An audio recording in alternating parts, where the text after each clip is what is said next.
Okay, well, first of all, thank you for being here. And I guess the first sort of just housekeeping issue that was raised was, I hope there'll be discussion after this, or comments, questions. I will definitely welcome them. Please, you can either say them on Zoom or you can put them in the chat, whatever works better for you. I can see that the chat is working, so that's a good thing. So I'll just begin by saying that I'm really very honored to be here in my capacity as the new president of the Mongolian Society. It's my first appearance in that role, but it's an organization that's had a very, very distinguished record. And I must say, I feel honored to be in an organization, part of an organization that's been around since 1961, doing good things. Because we have a few more attendees. Hi. I literally just started, so don't worry. And I'm really honored to be here at Indiana University, which really has a long history of distinguished work in Mongolia studies. I must say that even before I was working on Mongolia, I already knew that. So I'm very pleased about that. And it's also been a fantastic host to the Mongolia Society. So for that too, we are very grateful for a long time, as a matter of fact. So in my almost 4 years in Mongolia, my tenure as ambassador was almost 4 years, much to my good fortune. The country really had a tremendous impact, not only on me, but on my family. And all 5 of us, if I can put it that way, came away really deeply, in love with the country, profoundly fond of the country. So I'm really pleased to be able to continue pursuing my fascination with Mongolia in this new role and including in this university. And that's particularly so because despite its rich history, which you all know, I'm sure, and culture and its vibrant democracy, I think that Mongolia is not as well known in the United States as it deserves to be. I'll talk a little bit more about that later, but I really certainly believe that. So the more we can talk about Mongolia and highlight all that it's accomplished and all of its sort of intellectual as well as other challenges, I think that's much better. Mongolia is fascinating for many historic reasons, but also for many contemporary ones. And they involve what I would describe as 2 fundamental questions. There are probably many, many more questions, but just for organizational purposes. One question involves why and how Mongolia launched on this clearly democratic path that it pursued with the fall of communism. And I will say in that regard that I'm very pleased to say that the Mongolia Society is indeed part of the effort to advance our studies on that. And that includes a series of translations that we are supporting, funding, of memoirs of major players in Mongolia and perhaps elsewhere from that era. But the other question, which I will address, is how Mongolia has maintained its democracy and independence when it's, after all, surrounded and circled by 2 autocratic behemoths, I guess is the right word to use, both of them former colonial rulers of the country. So I will say right off that Mongolia is a democracy, but an imperfect democracy. But then again, there aren't many perfect democracies in this world. And I have, in my lengthy time in Mongolia, I must say I was very struck by the fact that people were very deeply committed to this democracy. It didn't necessarily have to mean the word democracy in this kind of abstract concept, but the notion of freedom, notion of being able to express yourselves, to be able to travel freely. I think all this was very much valued in Mongolia. I certainly came away from feeling that way. And just as a little story, I remember when there was one election, please come on in. Well, we observed one of the elections, among many others, in which one of the voting stations did not open immediately on time. And here, you can sit here. I'll be very happy if you sit next to me. And some of the voters began pounding on the doors of the school where the voting was supposed to take place because they were impatient to get out there and vote. Obviously, part of that probably was they wanted to get to work, but then another part of it clearly was they wanted to really do the voting. And I think that for me was a very interesting symbol of what kind of commitment to democracy there is. So having been a US ambassador there, I will focus particularly here on the more practical side of that question I was addressing. That is, what role does and did the US play in supporting Mongolia's independence and democracy, and how we can keep doing it better? But I don't want to speak for too long, so I'll very much welcome your thoughts, your comments and questions. I know that at least one other ambassador, very distinguished ambassador, US ambassador in Mongolia is on screen, so I really do appreciate that. So some people argue that it's not really an issue about Russia and China challenging Mongolia's political and economic system, as long as Mongolia doesn't actively cause trouble, if I can use that phrase, doesn't become a challenge to those countries. And they argue further that China in particular already has what matters most to it, which is deep, powerful economic presence in the country, and a reliable source of raw materials, which China can process and does process, thus deriving the vast bulk, I would say, of value added. Mongolia does not get that. Again, this is something I'll discuss a little bit later as well. So these are the arguments that we shouldn't be too worried about that. I don't think that's true, this argument, for several reasons. So first of all, its two neighbors would no doubt prefer that Mongolia be openly in their thrall, if I can put it that way. That, for instance, it vote with them in the United Nations, in other bodies, that it expressed more publicly and clearly its support for some of its policies, rather than taking the neutral position that it has been pursuing. We know that both countries pressure Mongolia to vote with them in the UN, for instance. We saw that, I saw that personally in the discussions about Ukraine. That's fair game. All countries do that. We too encouraged Mongolia to vote with us, but it is, I think, indicative of something. More importantly, as a real, albeit imperfect democracy, I believe that Mongolia can serve as a real significant counter-model to its neighbors, autocratic systems. It can be a real political alternative right across the borders, after all, from both in both Russia and China, with freedoms for the people that those neighbors' populations, I think, can very justifiably envy. And then, particularly as a thriving center of Buddhism, I think Mongolia is a counter-model, particularly to Chinese oppressiveness toward religious minorities. While Mongolia is careful about ethnic issues, it does maintain, obviously, a very strong Mongolian ethnicity and language and writing. And its religious identity also maintains proudly, which is another source, I think, of potential, sometimes real friction with its neighbors, particularly with China. So in all these very significant senses, I think there's a potential for conflict and concern from both those neighbors, both Russia and China. So how does Mongolia itself proceed with this?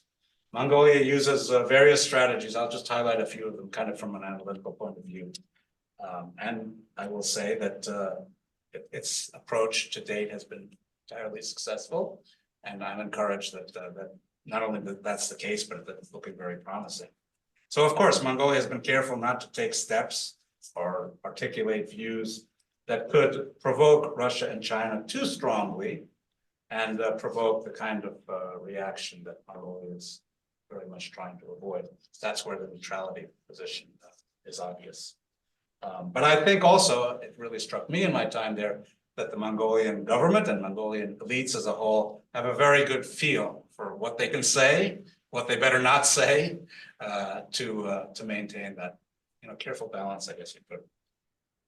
Then on the economic front, Mongolia has tried to increase its independence, economic independence, and to lessen its reliance, particularly on China, to process those raw materials that I was talking about earlier, and to derive its own value added from it.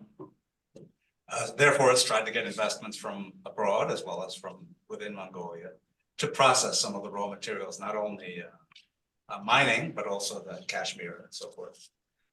Unfortunately, as the embassy have been discussing, because we always produce an investment climate report pretty much every year, as a matter of fact, that's proven difficult. It's been difficult to attract significant amounts of foreign direct investment. And then on the diplomatic front, one of the most significant strategies, I think, is to raise Mongolia's profile whenever it has the chance in international fora and to cast itself as a positive force in the world. That's important, I think, obviously, in its own right, but it is also done, I'm convinced, for Mongolia to be noticed and valued as an independent and constructive country, which would raise the cost to its neighbors should they choose to threaten its independence and its democratic system. So in practical terms, that means, for instance, that it hosts numerous international events to get noticed. I would, for instance, highlight the current foreign minister's hosting of her fellow female foreign ministers not long ago from throughout the world as one example. Another example that I think particularly resonated with the United States was in 2013 when Mongolia hosted a community of democracies ministerial in Ulaanbaatar. We very much appreciated that, I must say. It also means holding annual Ulaanbaatar or UB fora to highlight Mongolia's potential as a mediator regarding the Korean Peninsula. The UB dialogue is the name for it. And in that regard, it's been doing that for, I guess, about a decade. And while the results may have yet to bear fruit, I think the fact that it's always offering that possibility, I think is very important, and I think it's valued, including by the United States.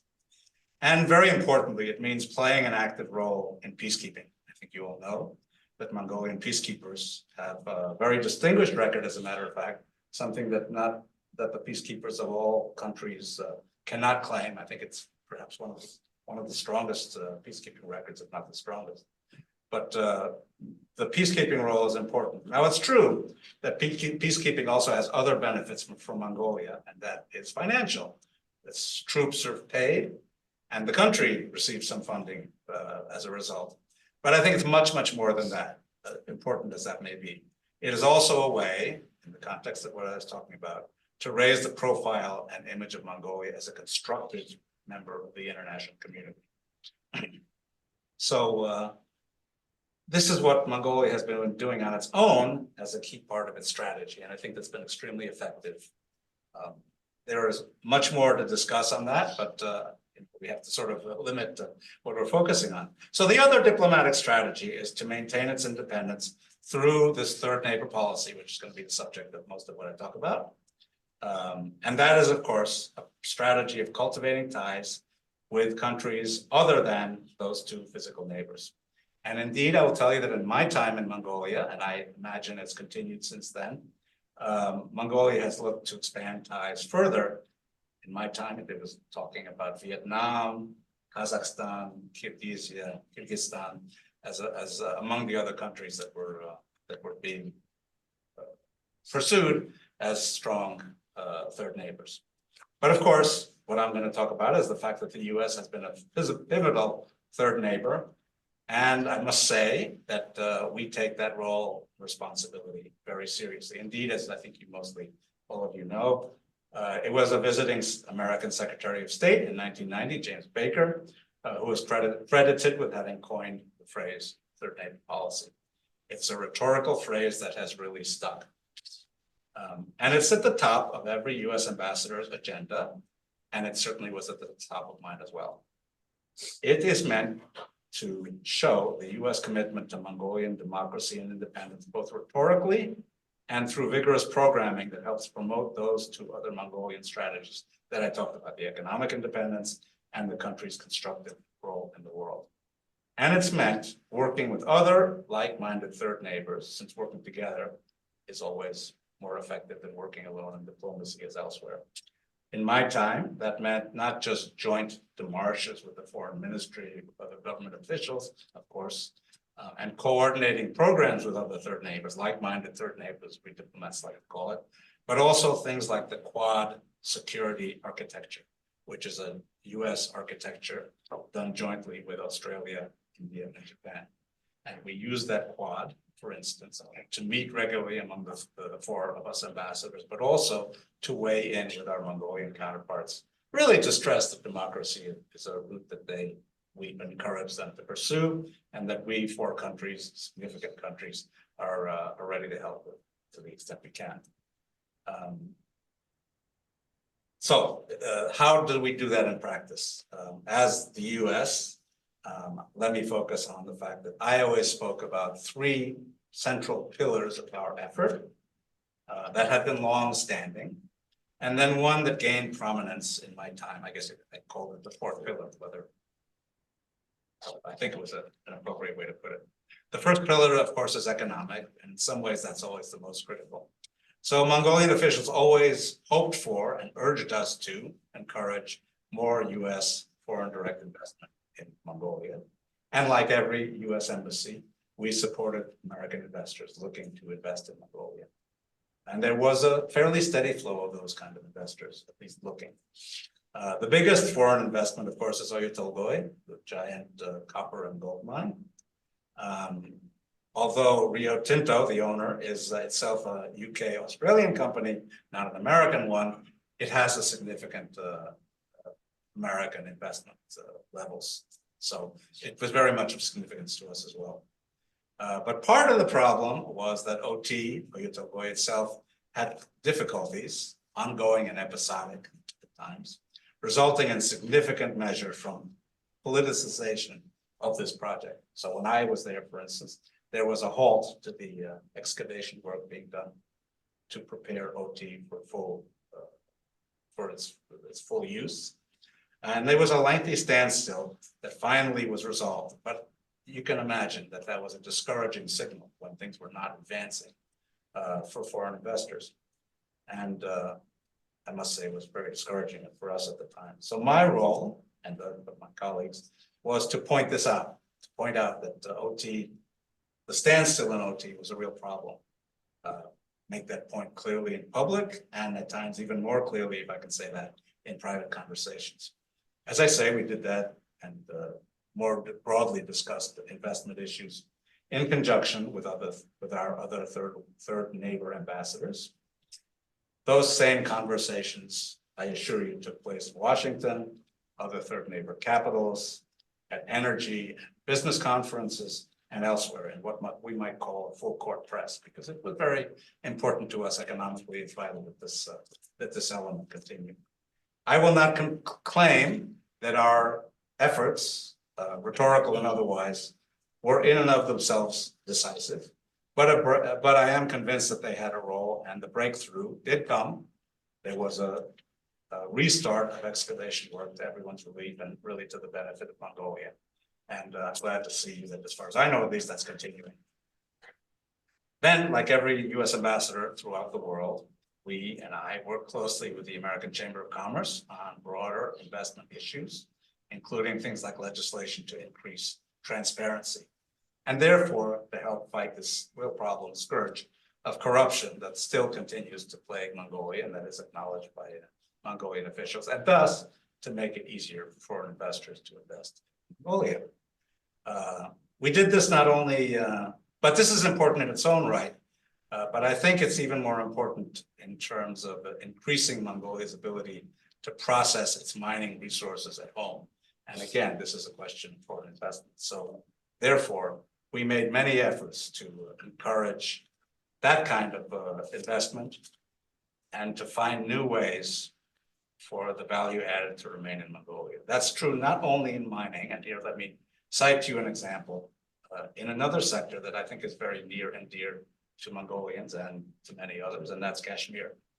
In my time, there was a swirl of discussion over the issue of Mongolian Kashmir being sent, raw Mongolian Kashmir being sent directly to China for processing, as well as other very significant issues, overgrazing and environmental issues, including the impact of this overgrazing on the country. So there were real problems. So the embassy worked with our USAID office at the embassy and USAID in Washington to find ways that we could help. It resulted in a major study that led to solid recommendations on sustainability and processing in Mongolia.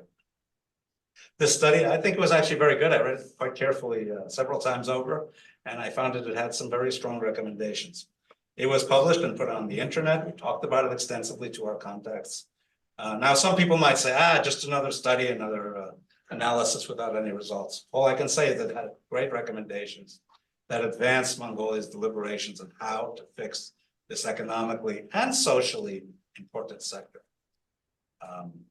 Indeed, speaking about USAID, I'm happy to say that there was a time several years ago when USAID was getting ready to close its offices in Mongolia after several decades of very successful work there.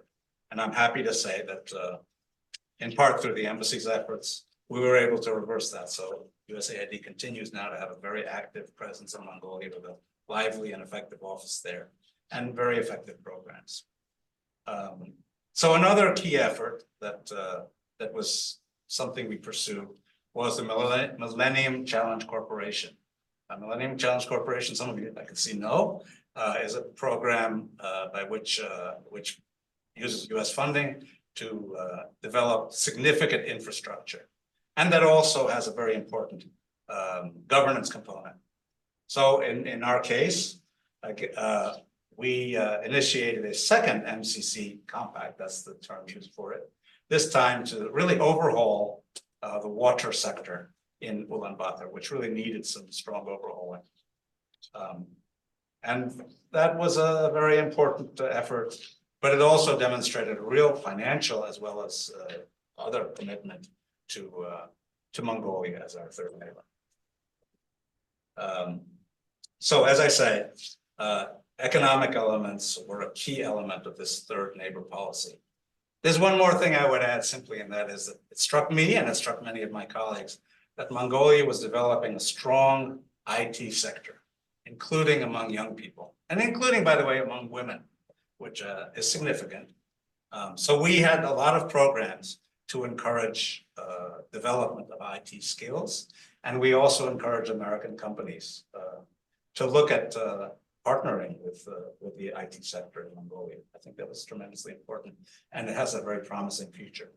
So the second pillar that I will talk about is the military one. The Mongolian military is small, but as I mentioned earlier, it's very important, particularly for its peacekeeping role.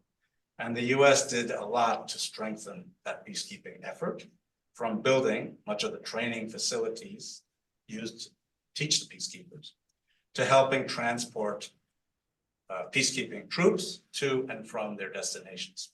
And I have to say it's very close to my heart, because every time one of the peacekeeping flights would either go to or from Mongolia, I would also always be there out at the airport. I say this because sometimes it was bitterly cold. It was the middle of the night in the dead of winter. But whenever I could, I always made a point of doing it. If not, somebody else from the embassy always made a point of doing it. It was always a very moving experience. But I hope it was also a symbol, again, of our commitment both to the peacekeeping effort and to the third neighbor policy more generally. By the way, I also love that in addition to carrying the military gear, Mongolian troops always brought with them some symbol of Mongolian culture, typically a moranhur. How they got it on the plane safely and off the plane, I don't know, but it seems to have worked. By the way, we did a lot of other extensive training in the military sector. First aid training, river crossings, and we even had several, a decent number of the Mongolian students who entered the US military academies. Military academies in the US are extremely prestigious and extremely good programs, and we were very glad that we could include them. The third pillar I'll talk about is the people-to-people one. I always am a little hesitant to talk about that, only because it sounds like it's this meaningless diplomatic phrase, but it's not a meaningless diplomatic phrase at all. In fact, it's quite significant. And the fact that some of you, I imagine, are examples of people-to-people ties in one sense or another. But I would also mention that the fact that a large number of the members of parliament, when I was there, had studied in the West is yet another classic example of what I'm talking about. So Peace Corps was another very big part of our third neighbor effort and of US support more generally. Usually we had about 100 Peace Corps volunteers in every new so-called class, in other words, 200 to 300 typically in a year. And they were in all IMOCs, I'm glad to say. They all learned Mongolian very well in some cases. And they all learned to sing and dance in Mongolian, which I thought was very impressive. In COVID times, this stopped for a period, but I'm glad to say it's up and running again. We did a lot of cultural work, but I think I will focus more on the fact that a lot of Mongolians did study and are studying in the US, many of them with US support of one form or another. I think that that's tremendously important and has a great long-term benefit. But I will say in this regard that it always struck us as frustrating that the US did not have more financing, more funding for these kind of programs. And we always encourage more. And I continue to feel that it's something that should be done. So let me talk just briefly about that fourth pillar that I was talking about, the one that kind of emerged even more distinctly than before in my time, and that was in law enforcement cooperation. So that took all sorts of forms, but one of the most visible was training of police on things like anti-narcotics work, tactics for apprehending criminals, and other sort of professional skills, I guess you'd say. And I'm pleased to say on a personal note that I was even a so-called case study for one of these exercises. So one day I was actually handcuffed with my hands behind my back. That's something I would rather not repeat, but as a guinea pig, I was very pleased to do that. All of this is important in its own right, but it's all equally so as a visible example of US support and commitment to this third neighbor thing. So we constantly stress that. All this came to a head during COVID. I unfortunately was there for 2 years of COVID, when the US, like other Western countries, provided vaccines, ventilators, and the like. Again, something a third neighbor would naturally do. At first, the vaccines came mostly from China, but over time it became clear that the Chinese ones were not proving as effective as maybe they should have been. And that made our contributions, which began to arrive a little later, all the more noteworthy. So there's no question that the US has been taking its third neighbor responsibility seriously, but there's always the problem that Mongolia is one of many competitors for US funding. And it's one that doesn't get a lot of press in the US media, which is a source of frustration, I must say. I think the fact that it doesn't get as much press as it might, in part, is a good thing. After all, sometimes the media will flock to wars, riots, major natural disasters. Generally, this did not happen in Mongolia, certainly not the first of two of those. But at the same time, it also makes it more difficult for the desk officer back at the State Department and the US government and the decision makers in the US government to focus on a country that they're not reading about naturally in the press, which they, after all, do very carefully, and particularly at a time when they're distracted by very relevant major events of much more significance like Ukraine, Gaza, and the like. So how in practice does an embassy in that situation push the government for more programs on Mongolia? So much of it, of course, involves drawing attention to Mongolia in our reporting, which can be both personal. We talk to our folks back in Washington. Writing cables, which is a standard and most effective in a way of funneling back not only information about the country, but a perspective on how important it is, and other means of communication. And it's noteworthy that when we do that, we at State do it not only to our State Department colleagues, but to many other agencies. We're always telling USAID how important Mongolia is. They're aware of that, but it's always important to remind them of that. Other agencies as well. So, as I say, we do that in part by communications. We also do it through high-level visits. High-level visits are tremendously important.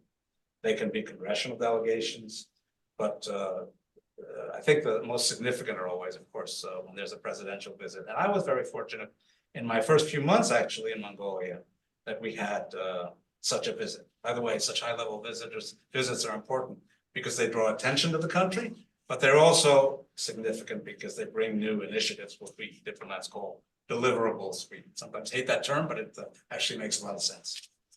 So it happened, as I say, relatively in my tenure, that President Batulov at the time, in June of 2019, visited the US. He met with President Trump, many others. He even paid a call on NASA, visited the Department of Justice. And he also, and I'm very happy to say that, attended a think tank. He went to CSIS and did a talk there. In my time there, that quickly was halted by COVID, but before it was, we had also gotten National Security Council head John Bolton, and Mike Pompeo, then Secretary of State, was going to come. That had to be canceled. But at least we had some visits, but then it was stopped, and it's only recently that the pace of visits has picked up again. So that's a very encouraging sign, I think. So I focused here largely on programs, but diplomacy involves much more than just programs. For one thing, it involves public messaging. We talked a little bit about that. When we did our public messaging to the Mongolian people and to the elites, we stressed obviously the theme of democracy, but not just in an abstract sense. I think that doesn't necessarily resonate as effectively as this idea of freedom of action. And I think that particularly resonates with Mongolians who have, after all, that nomadic tradition of being able to ride freely through the steppe. And it did indeed very much resonate. We also stressed the importance of democracy in terms of encouraging transparency and therefore good governance, fighting corruption and the like, making sure that the government was responsive to its people. Again, a message that resonated, I think, well. We also stressed our respect for Mongolian history and culture. And I will tell you that in my case, I regularly went to exhibits, religious venues. I was a constant visitor, it seems, to Mongolian Buddhist temples, and I always put it on social media. I did that not because I was trying to be a good PR guy. I did it because I was genuinely fascinated. But I must say, people did appreciate the fact that it was a reflection that we more broadly at the embassy were very respectful of Mongolian culture and religion and history, particularly in contrast sometimes to maybe not so respectful attitudes of Mongolia's two neighbors. So, of course, diplomacy involves not just these kind of steps, but also involves policy approaches. And it goes without saying, the US was always trying to encourage Mongolia's support for US policies. For instance, at the UN, to vote for us, our positions on Ukraine and other significant issues. But I have to say, I'm very pleased to say that our approach always came with an understanding of Mongolia's precarious position and desire not to force Mongolia to take sides, either with us or against us, because that's usually not an effective way to approach the issue. So in short, our goal was to ensure that Mongolia preserved and even improved on, and I think we contributed to that, its democracy, while also developing a next generation of citizens with new, more positive attitudes and some very significant skills as well. The process, I would say, is continuing under our really excellent new ambassador there. For him, as for me, there's the benefits of a great partner in Mongolia, but also the challenges of ensuring that Mongolia gets the attention in Washington that it deserves.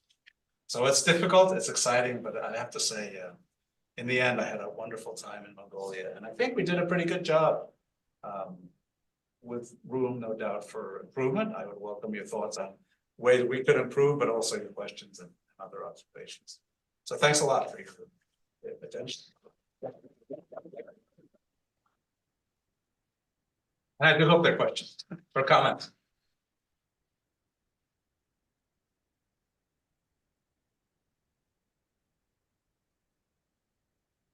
No questions. Oh, that's sad. Okay. Please go ahead. Yeah, go ahead. Thank you for the Whatever presentation. yeah. So I mean, like my question is really like about what's happening here, like in our department. It's like you always say, I mean, like the knowledge production leads to good understanding, and like understanding leads to like good relationship, right, between countries. Better anyway. Let's say, I mean, like better between the US and Mongolia, but I mean, you might have learned that we're kind of like our department is like facing some challenges in the recruiting like new scholars for professorship, right? So like in this kind of stuff like that, because this is also like the part of that, like the relations, right? Between Mongolia and because people study Mongolia and produce knowledge. Yeah. Which is I think good for US. So like as ambassador, what could you like to do? I mean, like as ambassador or former ambassador or like as president of the institution like Mongolian Studies? Right. Is it feasible that like you write a letter or like using formal and informal ways to encourage the school to like recruit scholars and then like to help the institution? Yeah, that's an interesting question. I mean, if others of you want to comment, I welcome that as well. We're here in the Mongolia field, but yeah, for my part, I certainly want to help encourage that. And I think the Mongolia Society actually is, after all, it's a collection of scholars, and part of our role is to, develop the field. And I think that the field, certainly this would be an appropriate place for the field to be developed even more than it has been. As I said earlier, this place has always been a center of human studies. So yeah, I do agree with you. And to the extent I can help, I certainly want to be able to help. And the society, I think, would want to help as well. I don't know, Sandra, do you want to add anything on that? Not much. So, as you know, the head of Mongolian professor's position, so Mongolian professor in the Department of Central Eurasian Studies, we are facing like financial problem, I would say, because the school encourages to enroll money to find money for the hiring the position. So that's I think one of the most important thing now in our department or at a school. So if you as a former ambassador or like influential person who can help us to recruit or to increase money for hiring the Mongolian studies professor. That's the most important thing for us. No, I agree. I mean, even at the embassy, we were aware that advancing Mongolian studies, including in the US, as well as drawing attention to the country in other positive ways, was something that was beneficial. After all, we at the embassy, we're working for the US government, but we're looking more broadly at the relationship. So I think that's a part of it. Yeah, I mean, they're just following up because I mean, this is the institution, like kind of like more or less independent institution, right? Like from the ambassadors or from the Mongolian Studies Association. So I was wondering if there's a practical that channel that can like help. Maybe there's not. I don't know. Yes. I don't know about a practical channel. I only know that when people talk about it, we encourage it. Say former president of the Mongolia Society, Pamela Slutz, is working on like finding some money for the recruitment of the Mongolian professorship, and then we are very glad that she's working on that one, and then also we hope in the future the Department of Central Eurasian Studies will be able to hire a Mongolian professor, a professor of Mongolian studies. And then it would be very appreciated if you can somehow contribute to this. So that would be. Yep. Well, as president of the Mongolia Society, obviously it's something important to use. Good question, that's interesting. And I appreciate the fact that people are, concerned about that and really want this to advance. So I share that sentiment entirely. You have a question? Oh, sorry, yeah, please. Thank you very much, Investor. Yeah, thanks. So just to follow up on that, it seems to me that part of the problem with the university is that kind of given competition for funding also, much as with the US government, Mongolia tends to kind of sometimes be ignored and tends to be deprioritized compared to other departments or other programs. But the question I want to ask, Professor, so in your speech, you talked about United States efforts to promote democracy and the United States efforts to promote freedom as two kind of separate things. And I think a lot of times in sort of American political rhetoric, those are conflated, but I think there is an important difference there. Many countries that do have a robust electoral system tend to succumb to populism and tend to adopt policies that, while popular, infringe on individual rights and things like that. Even among America's allies, Turkey and Hungary come to mind. But it seems that Mongolia has been able largely to preserve both of those things. So there's a robust electoral system, but also, despite Mongolia, like any society, having elements of xenophobia and sort of, I don't know, homophobia and things like this. There haven't been policies that directly infringe on individual rights and freedoms. I wanted to ask, do you see a conflict there? And so how has, between these two things, and how has Mongolia been successful in both areas, if there's? Yeah, first of all, you're right, I conflated, but I kind of did that for the convenience of the presentation, but certainly we wanted to ensure that the electoral system was, vibrant. And there were several US programs that encouraged that, including USAID, I think it was the organization that was promoting training for political parties. And that does not include only the two main ones. It was really all comers in terms of mainstream, let's say, or political parties. So that was important, and I believe it's still continuing. So the electoral system, that's important. But obviously, human rights has always been a priority for the US government. And that was something we spent a lot of time on. Homophobia, yes, that was one of the issues that was of concern.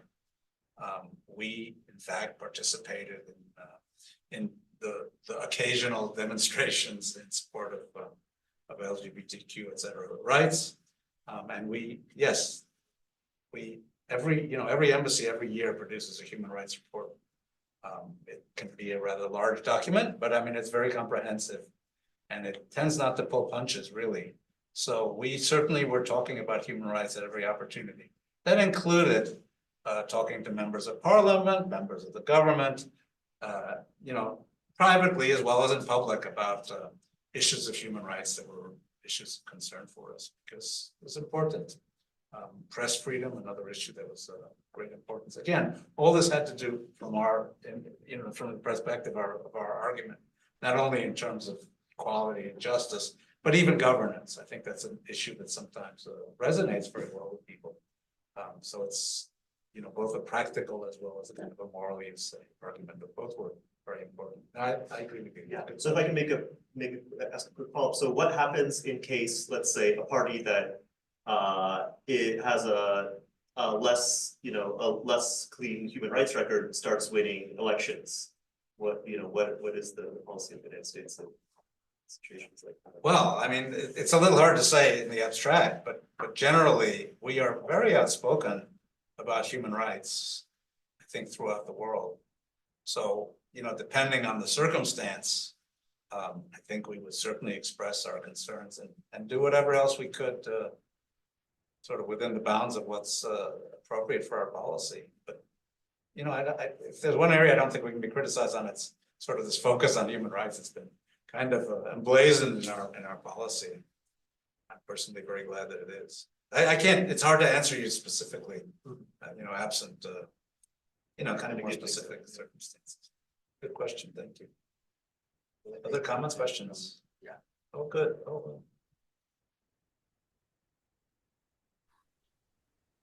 well. Could I ask a question? Sure. I'm sorry. Yeah. Coming in over Zoom. Since you were there for a total of 4 years. Were there any moments when US policy globally or specifically about Mongolia changed in a significant way that pushed you to have to do some new things that you wouldn't have done before? And I guess what I'm getting at is, in some senses, diplomacy seems to run most smoothly if expectations are kind of stable, right? And so, were there any moments when expectations suddenly got upended in U.S. relations with Mongolia? Um, Interesting question. I'm not sure that I can identify any except the most dramatic. And the most dramatic, of course, was COVID. And expectations ran high that the United States would be supportive. And I will tell you that initially we didn't get off the mark maybe as quickly as we could have or should have. But it was a very difficult time throughout the world. And as you can imagine, there were competing desires for requests for support from everywhere in the world. So it was really quite a challenging time. And there were obviously expectations that the US would help. And although it maybe wasn't quite as quick as it could have been, I'm pleased that in the end, we did actually do a lot of good work. It wasn't just our donations, although they were significant. They were done through UN mechanisms generally, but it was also training, which I think is very important, and information sharing. And then, of course, the US is an active member of WHO, and that was another important. In other words, we didn't always do it directly. Sometimes we did it indirectly. But I would say there are other countries where I can imagine the expectations suddenly dramatically change.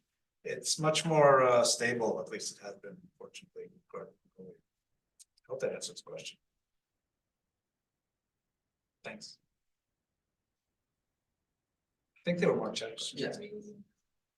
Evolution of third neighbors, Japan and South Korea, yeah. Yes, we work very closely with both those countries, and they're obviously enormously important third neighbors with enormous amounts of influence for similar as well as different reasons. So it was important that we work together. Japan was one of the Quad countries that I mentioned earlier. South Korea was also very active, and I would say, I'm not going to argue that the U.S. was the most important third neighbor or not. I'm always a little hesitant to, put that kind of declarative statement there. But certainly, Japan, Korea, South Korea were certainly among the most important, influential third neighbors. The pros and cons of Russian gas pipeline. Yeah, yes, there are pros and cons, certainly.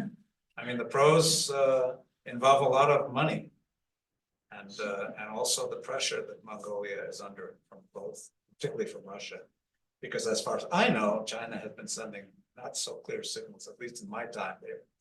China was kind of expressing general support, but it wasn't clear to me, at least, that there was a sort of a strong commitment. Maybe that's different now.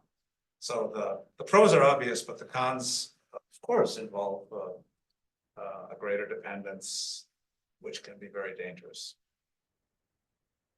The balance of power between MPP. Oh my, that's a difficult question. So the question is, what's the balance of power between the MPP and other parties? I must say I was there at the beginning under the presidency of the Democratic Party President Batulga. He was defeated in the next election. MPP really swept the elections in many ways, at least with regard to the top three positions. And I think we were able to work well with both parties, and I think we worked well across, in a wide range of the political spectrum. But if you're asking me about the balance of power between MPP and other parties now, I confess that I'll defer to those either on the ground there or more knowledgeable than me. Does anyone else want to comment on that, please? No, not on that. Okay. Yeah. That is definitely a big topic. Okay. I'm curious. Oh, yes. I mean, I have a lot of questions, but Please. I guess just to prioritize them. Yeah. I'm curious I'm happy that you've kind of talked through different programs that the embassy has implemented, and particularly I think the MCC program is truly, it is a long-term investment. It's not easy to invest in water infrastructure. Like I've done some research and even in Jackson, Mississippi, even US is, you know, combating water infrastructure financing issues. So to sort of take the lead and support Mongolia in that sense is, I think it's a really, it's a benefit that our future generations will really reap from. Yeah. But I'm curious to sort of get your perspective on what stood out to be one of the biggest constraints to medium to long-term growth. And of course, there's a lot of growth challenges, and you've sort of talked about it in your talk. But I'm curious to know, like, maybe like, you know, some constraints that you really think, well, you know, I mean, there are problems we can solve with money, with capacity, cooperation, but there's also wicked problems, you know, that's takes time maybe and takes effort that's beyond Mongolia. What were some constraints that you thought that is hindering growth in Mongolia, maybe perhaps over time, back in time as well? And then I guess in view to that, how you envision long and medium term growth? Like, how do you envision Mongolia's democracy overall? And of course, you know, I think you're aware with the new constitutional amendment that's pretty much like double the number of parliament members. Almost, yes. I wonder like what your thoughts are on that. So, Yeah. beautiful question. Sure. Interesting questions. I think the biggest constraints, I mean, there's a whole list of hurdles, I guess you'd say, constraints. But from my perspective, corruption is always a problem. And when we spoke to the business community, that was always one of the things they voiced. And then excessive bureaucracy was another significant hurdle. And then, as I said earlier, the politicization of major projects, or at least the politicization of the major project, right? And the fact that that could happen to other major projects as well. I think that puts a real damper on people's enthusiasm about investing in Mongolia. So I'm glad that was resolved. And, you know, it's important that Mongolia kind of express the commitment to avoid that kind of behavior in the future. But politics is an unpredictable world, right? So good rule of law tends to discourage politicization. It doesn't necessarily include it. So again, that's the question of good rule of law and the related issues of corruption and so forth. My feeling about the future, I guess I'm basically optimistic, but it's a very difficult part of the world right now. So it's really hard, I think, to predict what will happen. It's always very difficult to predict what will happen. But I think the trend lines are generally quite good. Even things like corruption, I know at least the government has said that it's very committed to improving its record. It's not easy to do that. But, you know, to the extent they do that, that'll be a big step forward. And the extent to which they maintain their commitment sort of to good governance, democracy, I think is important too. But as I guess either I hinted or stated, there's a very dynamic youth sector in Mongolia, much of which is educated abroad, including in the West. And the fact that they're skilled in IT and the like is tremendously important. But the fact that they go to schools like this one, right, or in the US and other schools, I think in the broader sense is very important. Generational change is something people put a lot of stake in. And I must say, I do too. But at the same time, people have been disappointed in the past over the history, right? That generational change doesn't bring quite the successes that it's supposed to bring, because ultimately the new generation can be either sucked into the old one or modify it only partly. But I think there's reason to be hopeful, at least, and even moderately optimistic. But again, all this, you know, assumes a relatively stable region, right? And that's hard to predict in any way. Right? Thanks. If I may follow up, I guess there's two more Yeah. questions. Okay. I know that there's a project that started with ACT associates, for instance, in DC, and I think it's through USAID, but the embassy supporting it, it's on energy. And I'm studying energy essentially, so I think another sort of wicked problem aside, well, related to democracy as well, is our heavy reliance on energy imports Right. from Russia with petroleum.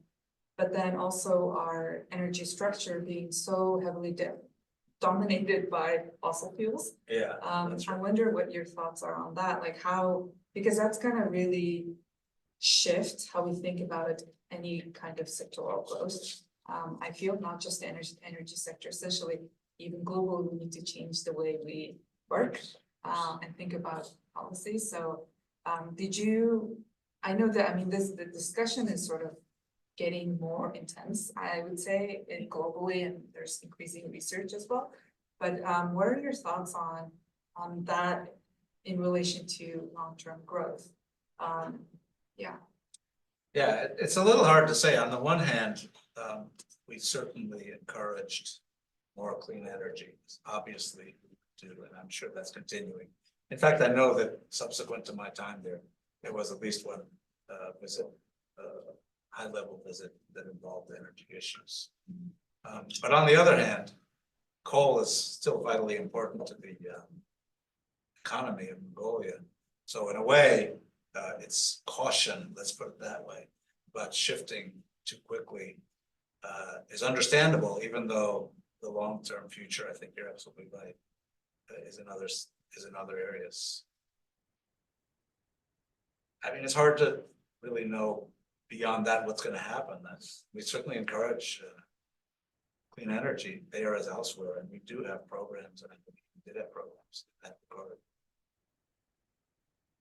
Thanks, please. Kind of more of a simple question, I guess. Thank you. So, Mongolia, from what you described, has been tried to be a pretty neutral country, Yes. Trying not to anger China or Russia too much. In recent years or during your time there, did you observe Russia or China making any power plays to kind of, make Mongolia look smaller or like kind of, I don't know, kind of make power plays that diminish its influence in the area at all? No, I think generally those two countries were really, particularly China, was focusing on economic influence, which makes sense. It's a very cautious way, in a certain sense, to proceed. And I don't think that you could call that exactly a power play, right? It's more kind of a natural process. And with regard to Russia, I mean, they were at times quite aggressive, encouraging Mongolia to support the invasion of Ukraine.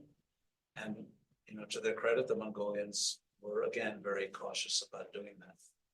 So I'm not sure call that a power play per se. But again, there's this, what's really striking about Mongolia is that it's got this very sort of subtle balance of power. And I think most, there's this general sense of let's not shift it too much in any direction. Because if you do, it usually backfires.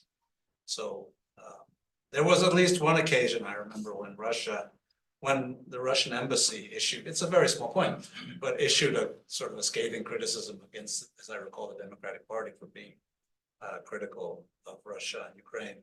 And it led to this pretty big backlash. And it was a backlash in the public because people were saying, where does Russia get off telling one of our parties how to behave? And, I think if anything, that's the kind of lesson that countries should learn from. Don't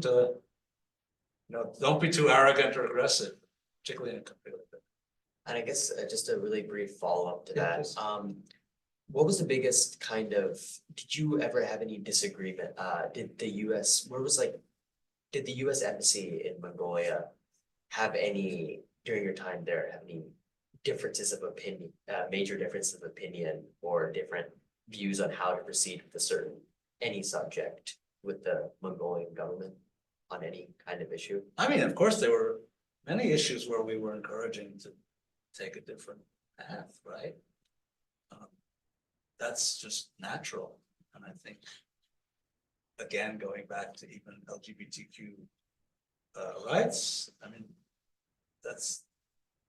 again, we were not necessarily thrilled with the way that was being handled by the Mongolian government. No, according to law, there is equality. But there were other issues, some of them were human rights issues. Again, more even on the energy sector, how to proceed. There's just a host of issues in which we had different perspectives, I guess you'd say. Or you call them disagreements, you can call them disagreements, but that's a natural process. I think that happens over the world. Okay.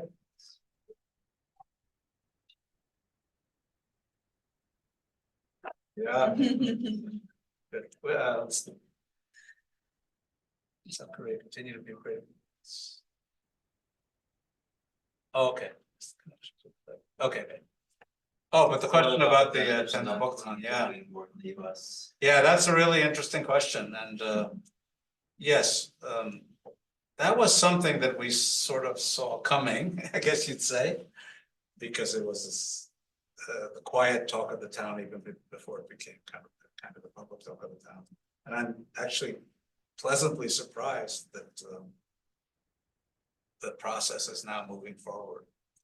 But I imagine that it was a difficult decision for the Mongolian government to the extent that they had a voice in this to agree to, because it undoubtedly does not thrill China. So we'll see how that progresses. After all, Mongolia is a sovereign country. It has its own decisions to make. But I must say, I guess I was a little surprised about that.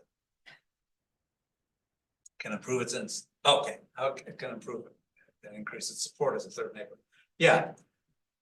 So I'd welcome other thoughts on this, but I would say continue the kind of programs that we're doing and step them up. Now, it's always difficult to step them up, particularly as the resource challenges are even greater than they were, right? When we have to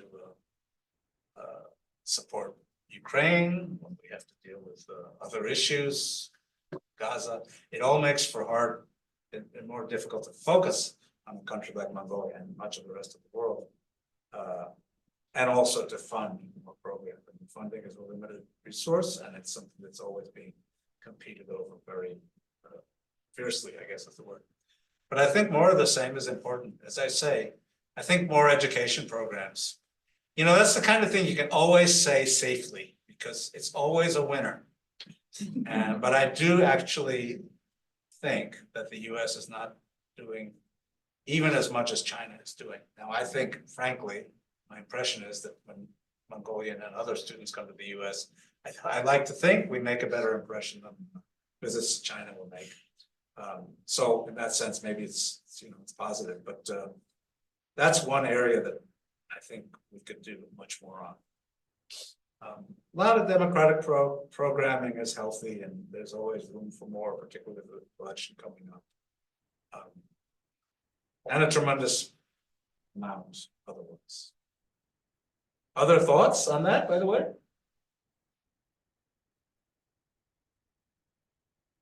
Educational cooperation would be great. Yeah. You know, a small thing. We have many exchange programs with many other foreign universities, but we don't have anything with National University of Mongolia. Right? Yeah. No, I think exchange programs would be good in the education. That's of course not a US government matter necessarily. No, but we can help sometimes.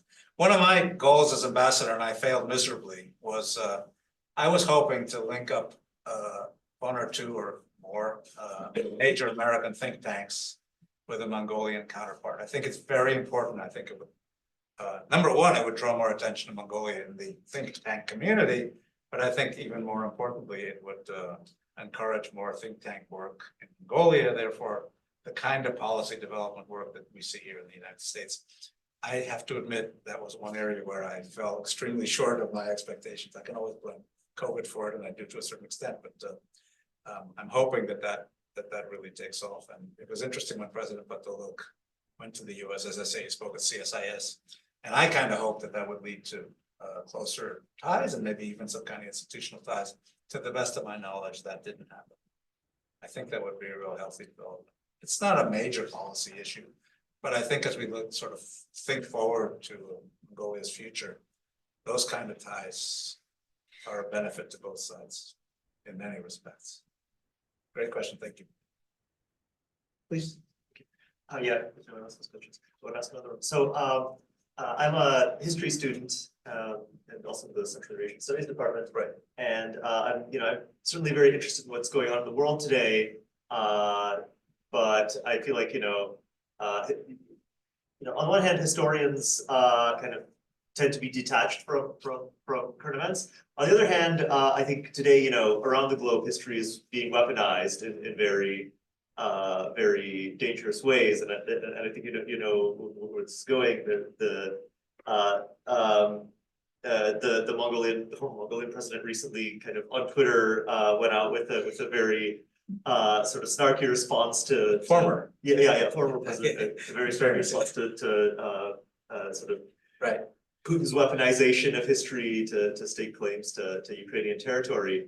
And it seems like there is kind of, on the one hand, the United States wants to show its respect for Mongolian history and culture as with any nation. But on the other hand, there's a need to depoliticize history and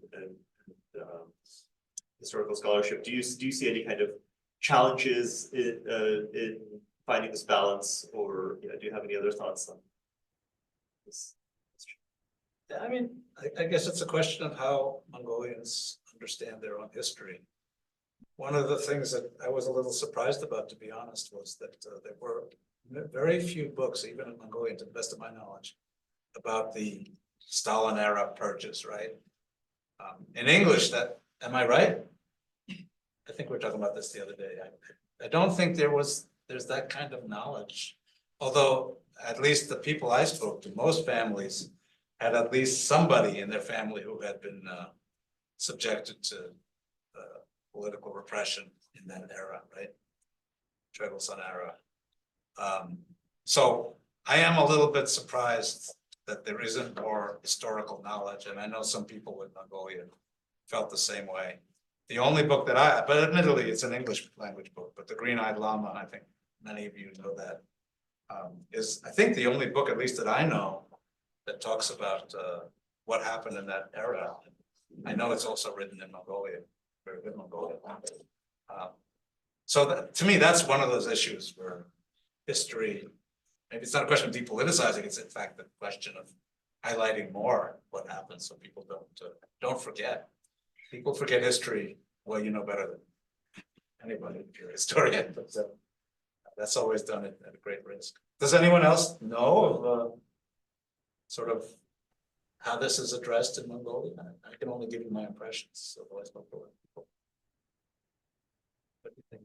There's an interesting tension between Mongolia really promoting itself as a very peaceful, indeed very internationally cooperative and useful country, but then this imperial history being the centerpiece of Mongolia's sense of collective identity, right, and kind of worth in the historical arena.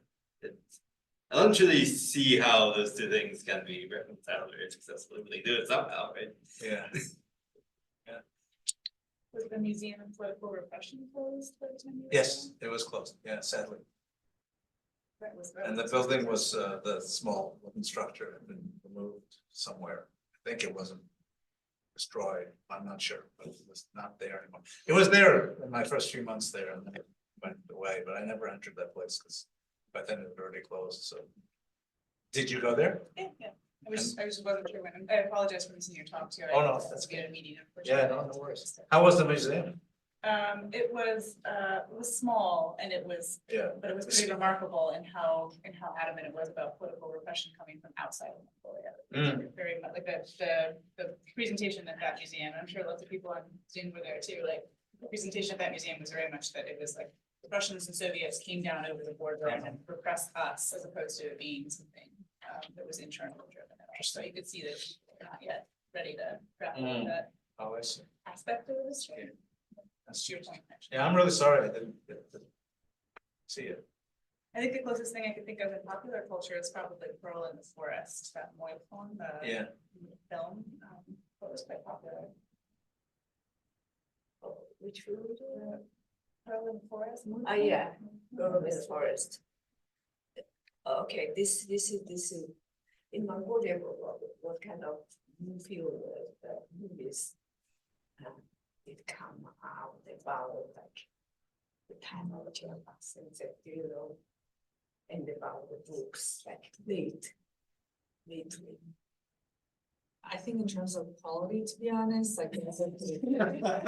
I'm not, like, I haven't been following the new films, but I think there are a couple that's like feature films, but I usually tend to go with, the old school. Books. By the way, on a purely technical note, can you all hear what the conversation is? Yep, yep. Okay, I'm We can checking. hear very, very clearly. Thank you. Okay, oh, good, I'm glad, great, thank you. I wasn't sure, suddenly it occurred to me. Okay, thanks. Of course, there are On some Facebook, yeah, absolutely.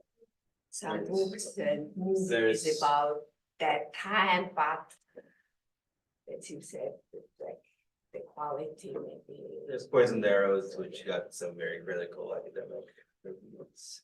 Hmm. There's scholarship, but in terms of like fiction. I meant not a fiction lot. more than anything, yeah. And again, that was just my impression, but I'm not sure it's wrong. Yeah, we're not really suggesting there's a body of literature here Yeah. that's really.